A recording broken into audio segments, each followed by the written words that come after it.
Kalau warga bertobat kota kami, boleh buat yeroo guyyaa guutuu qabna waan ta'eef rakkoon qabu. Tolleessu bar dhaabbatees miidha. Akkasuma manni balargeemi. Asuma nu kotta. Obbo Caalaa maal isin duubatti hafuun qabdan turre silaati. Warri fuulduraa geggeessuu qabutu fuuldurumatti kotta.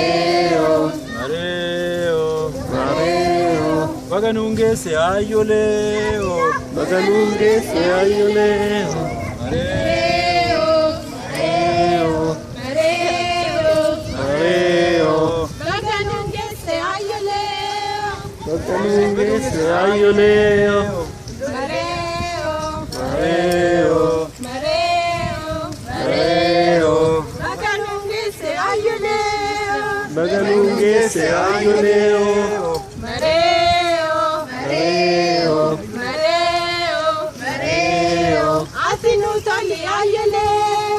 Atinuto li ayole, mareo, mareo, mareo, mareo.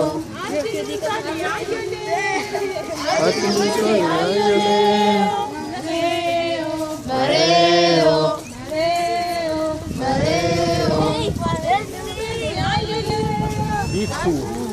Ayole.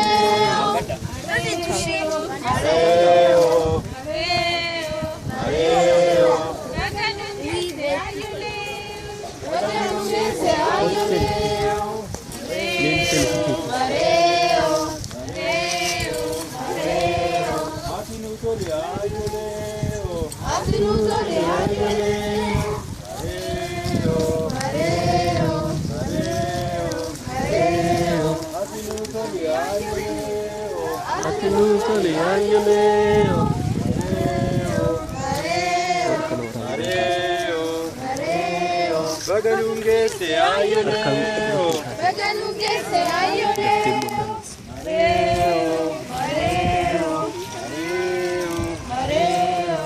Atinuto li ayoleo, atinuto li ayoleo.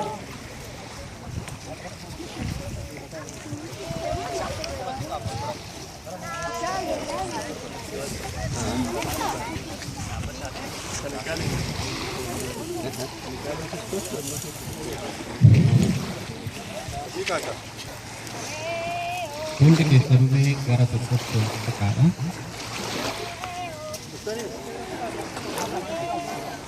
Walumatti fakkaata. Ammas warri duuba kana jirtan gara fuulduraatti makuu.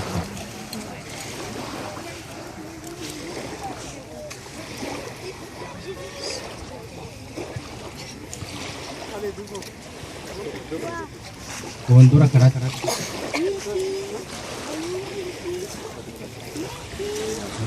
ammas makuu ta'a.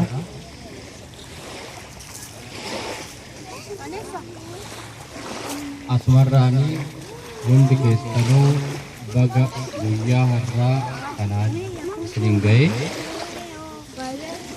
Oromoon aadaa guddaa qabaa. Aadaa guddaa san keessaa hangafni Oromoo hin jira. Seeruma kanaan har'a bakka keessatti argamtan kana keessa Booranni yoo jiraate iddoo kana fudhatee guyyaa har'aa kana akka nu jalqabu kabaja guddaadhaan gaafadha. Booranni jira. Booran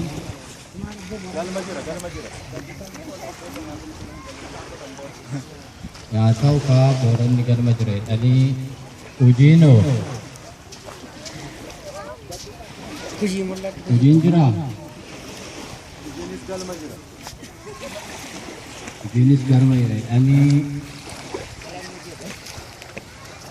akkasumaan itti fufuudhaan sadaffichi tuulamni yoo jiraate ayyaana kana nuu calqabee ayyaana milkii akka nuu ta'u aadaa Oromoo guddaa kanaan eebba akka nuu kennan kabaja guddaadhaan gaafadha.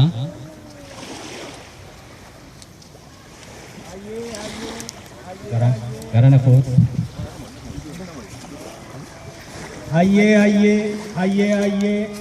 yaa waaqa gurraacha garaa garbaa tokkicha maqaa dhibbaa leemmuu garaa taliilaa waaqa bokkuu gurraacha waaqa ciicoo gurraattii waaqa sagaltama garbaa waaqa saglayyaa'ii booranaa waaqa torban baarentumaa nagaan nu oolchite nagaan nu bulchu kan bulchite nagaan nu oolchu moraa falfalaa nurraa qabu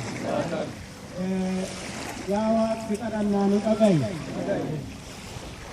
irraa gora dogongora nu lafu daafii sababii nu lafu uumaatti kadhannaa nu dhagayi xiqqaa keenya nuu guddisi guddaa keenya nuu bulchu wallaalaa keenya nuu beeksisu beekaa keenya nuu bulchu yaa Waaqayyo tokkummaa nuu kennu jaalala nuu kennu yaa Rabbi ganna keessan birraatti nu baaste galatoomi galanni si haa ga'u.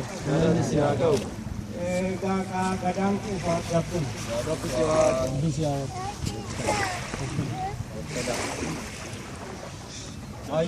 Hayyee.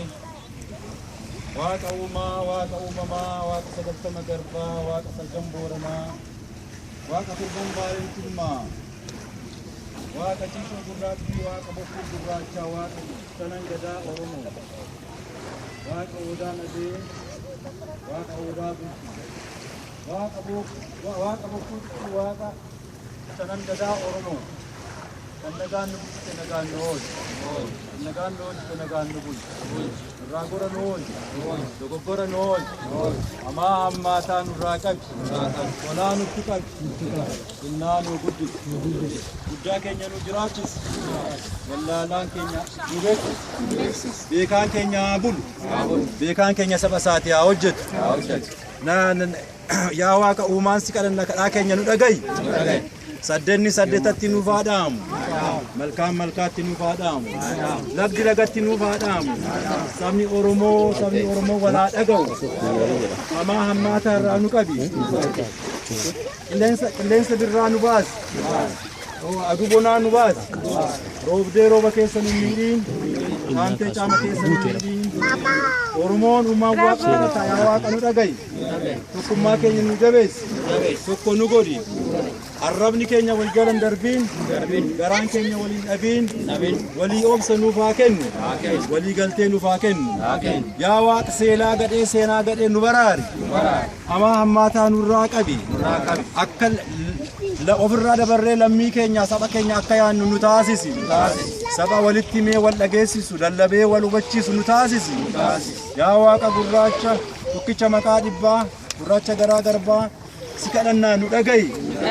Gadaan roobaa gabbina, barree qufaa gabbina.